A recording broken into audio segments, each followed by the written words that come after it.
Well, you'll recall a couple of years ago, the St. Louis Public Library put the final touches on a multi-million-dollar facelift, and what a remodeling project it was. Now, if you haven't checked it out yet, you're in luck, because Erin, Guss, and Scott Morris join us today to tell us more about what you're missing. Erin's in charge of the second floor, and Scott is in charge of the first floor. And you're probably thinking, really? Do we need managers for floors?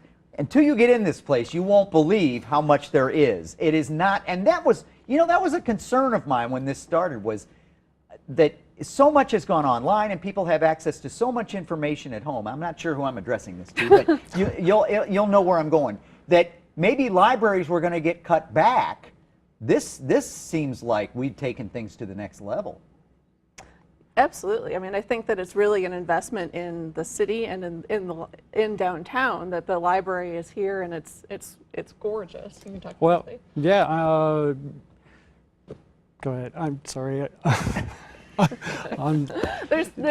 There's tons of new public space. We've almost doubled the size of the space that patrons can get into. We have a St. Louis room that's specifically dedicated to St. Louis history and St. Louis authors and St. Louis artists. It's really a clearinghouse for information. That's the kind of the way that the vibe I got when I got in there was there were so many multiple resources available. Well, you've got the creative experience, which when you walk into the room, you've got 4 pods of computers that are for multimedia usage. Right. So people can do audio, video, multimedia interaction between themselves, the internet. Well, and then the collection of stuff. I mean, there's just so much. So many things. Music manuscripts. I didn't even think they were there. And there's this unbelievable collection, right?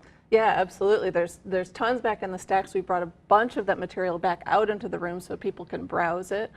We've got this, like I was saying, a ton of public space. We've got a computer lab. We've got a training room where we do computer classes every Friday if you want to know about basics and online job searching and things like that. Like we are there as a resource for that. And I don't think my kids even know what the Dewey Decimal System is, but you've expanded the children's and the teens rooms. Correct. They have more visibility and more to do. Right. Actually, what they've done is they've expanded it so that we've got story time on Fridays.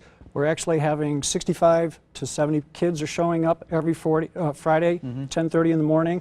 Also, we've got a library, which is basically an interaction space that you can do things, and presenters can actually interact with the kids. Sure. To give you an example, we had the Air Force Band come in, and they actually performed, but also let the kids play with the instruments. They talked about their instruments. Also, Listen, do yourself a favor and take a day, because you give tours. Yeah. It's a tourist destination now, this place. The building itself is beautiful, the physical plant. There's so much to see. St. Louis Public Library, central location. It's located at 1301 Olive Street. The phone number there, 314-241-2288. There's the hours on the screen, as you can see, and for more information, log on to they have a website, www.slpl.org. Thank you both so much for being here today. Thank you. All right, Matt? That's like the latest addition to the must-see places downtown. It's really, really cool. It's beautiful.